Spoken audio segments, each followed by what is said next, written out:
전 스노우폭스의 회장님이셨던 김승호 회장님이 쓰신 이 책 읽어보셨나요? 김승호 회장님이 생각하는 돈에 대한 생각과 경험을 짧은 여러 개의 글로 엮은 책이죠. 이 책을 아직 안 읽어보셨다면 읽는 걸 추천드리고요. 지금부터 제가 이 책을 읽으면서 좋았던 문장을 같이 읽어드릴게요. 첫 번째 글입니다. 욕심은 리스크를 낳는다. 이 욕심이 대중에게 옮겨 붙으면 낙관이라는 거품이 만들어진다. 거품은 폭락을 낳는다. 그러나 자포자기하고 두려움에 떠는 시기가 오면 봄이 오고 해가 뜬다. 이건 굳이 통계나 패턴으로 증명하지 않아도 인문학적 지식으로 알 수 있다.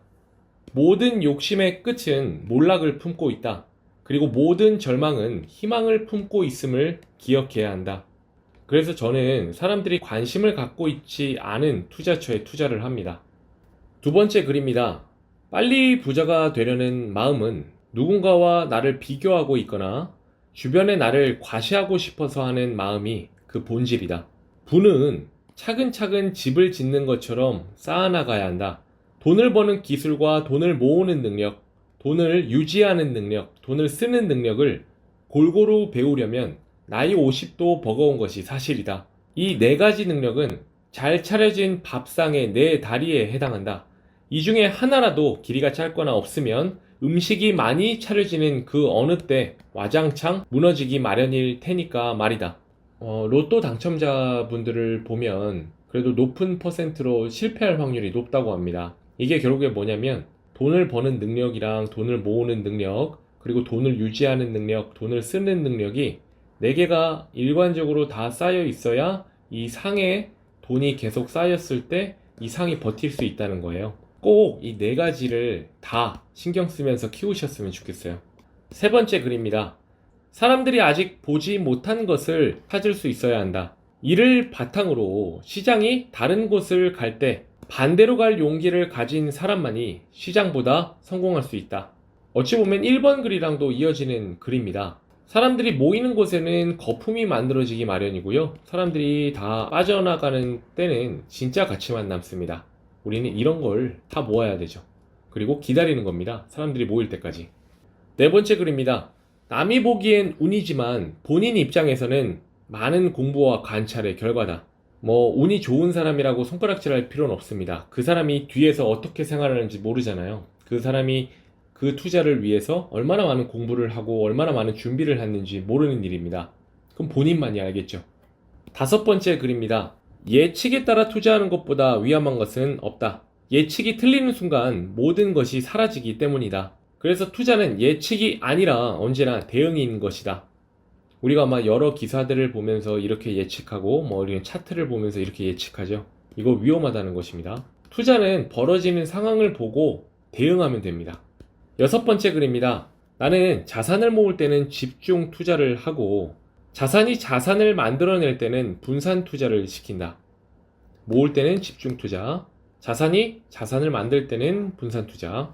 즉 공격수로 내보내는 자산은 공격적으로 한 놈만 패는 전투적인 투자를 하고 수비수로 지키는 자산은 널리 분산시킨다. 그러니까 공격할 때는 집중 투자, 수비할 때는 분산 투자. 이 자산이 반드시 지켜야 할 자산이라면 몽땅 선반 위에 올려놓으면 안 된다. 잃지 않고 천천히 차곡차곡 버는 것이 가장 빨리 많이 버는 방법이다. 일곱 번째 글입니다. 주식이 떨어져도 괜찮다. 떨어지면 싼 가격에 더 살 수 있는 것이고 올라가면 오르는 대로 좋다. 걱정할 것은 오히려 너무 빨리 오르는 것이다. 반복해서 이야기하지만 가장 빨리 부자가 되는 방법은 천천히 부자가 되는 것이다.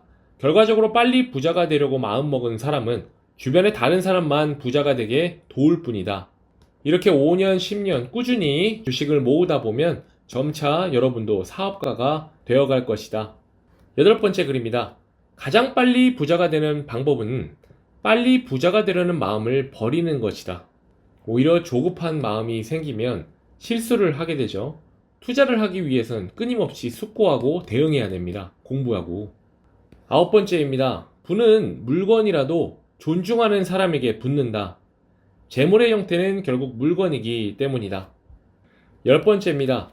주식시장에서는 주식과 그 주식이 거래되는 이유를 명확하게 알고 있는 사람만이 장기적으로 돈을 번다. 당연하죠. 그 이유를 알고 있어야 아무리 폭락해도 버틸 수가 있는 것입니다. 안 팔고. 그리고 계속해서 투자를 할 수 있고요. 11번째 글입니다. 주식 투자에서 성공하는 사람들은 크게 세 가지 특징을 가지고 있다. 첫째, 자신을 경영자로 생각한다. 투자금을 모아 함께 회사를 만든다고 생각하기에 회사의 본질을 잘 이해하려 든다. 무슨 회사인지 무엇을 할 것인지 어떻게 운영하는지 잘 이해하고 있다. 회계장부와 연간 보고서를 꼼꼼히 살핀다. 경영자와 같은 마음으로 시장에서의 회사 역할을 이해한다. 이렇게 자신만의 회사를 머릿속에 만들어 놓으면 다른 사람들의 평가나 걱정에 마음이 흔들리지 않는다. 만약 내가 회사를 직접 경영하고 있는 사장이라면 주변 사람들의 소문이나 전문가의 견해를 듣고 자신의 회사를 팔거나 그만두지 않을 것이다. 투자도 같은 태도를 유지한다.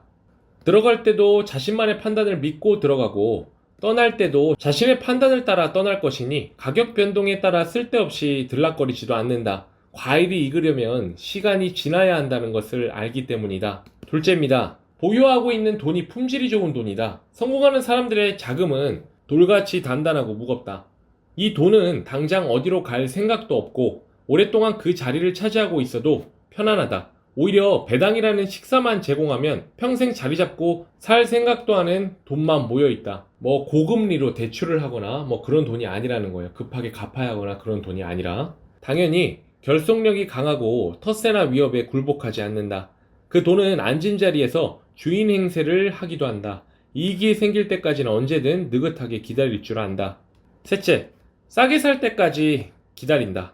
진정한 투자는 팔 때를 잘 아는 것이 아니라 살 때를 잘하는 것이다. 살 때 싸게 사면 파는 건 한결 쉬워진다. 싸게 사는 것은 어려운 일이다. 더구나 좋은 주식을 싸게 사는 것은 쉽지 않다.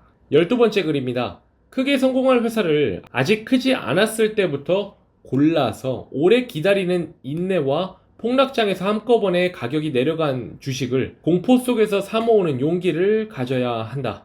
공포가 퍼져 있을 때는 훌륭한 주식도 헐값에 살 수 있다. 이들에게 폭락이나 불경기는 오히려 호경기인 셈이다.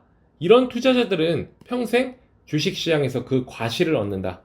13번째입니다. 주식 투자는 온전한 자기 자본으로 자기 스스로를 믿는 사람들이 그 결실을 가져가는 시장이다.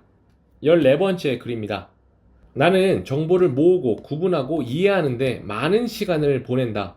공부와 정보 수집을 게을리할 수 없다. 유튜브를 통해 젊은 선생들의 강연을 듣고 관록 있는 전문가의 의견에 귀를 기울인다. 자산을 벌고 모으고 관리하는 것에 있어서 나는 누구도 믿지 않는다. 젊은 선생과 전문가들의 의견은 참고만 할 뿐이죠. 유일하게 나를 믿을 뿐이다. 그러기 위해서는 여러 사람들의 지혜와 정보를 끊임없이 구걸하는 것이다.